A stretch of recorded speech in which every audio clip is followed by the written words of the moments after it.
Hello everyone.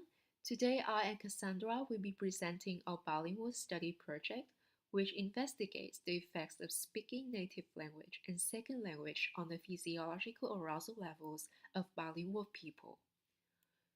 We are interested in studying bilingualism physiologically because we want to explore whether we can use physiological techniques to verify that the subjective experience of using a second language differs from that of using a first language.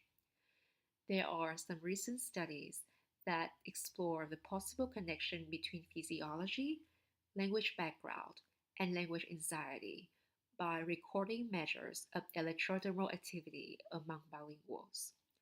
We think it is possible that when speaking in a second language, bilinguals become more physiologically reactive, as lower comfort levels may prompt higher physiological responsiveness. We recruited bilinguals at Huxley who speak English as a second language and collect their physiological data when they speak in English and in their native language.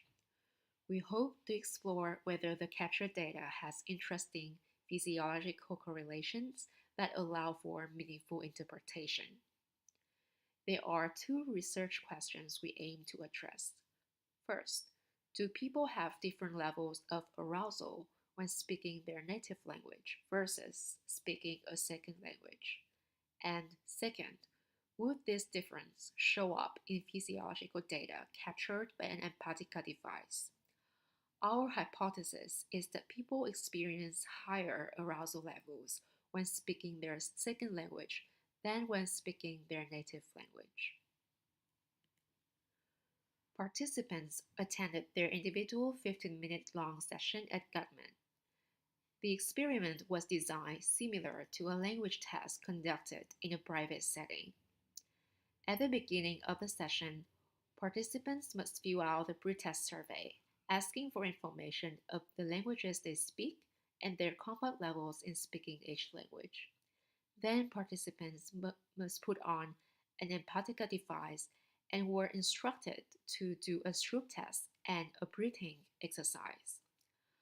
After this baseline activity, we left the room so that participants could respond to a list of questions about everyday topics. They were encouraged to respond to any questions in any order. After 4 minutes, we entered the room and had the participants do the breathing exercise again. The process was repeated, with the participants speaking in their native language for another 4 minutes. Finally, they self-evaluated their performances by filling out a post-test survey. Our study was a within-subject design and used repeated measures. Each condition of the experiment included the same group of participants. All participants performed the test in English first and then in their native language. We did not use counterbalancing to control possible order effects.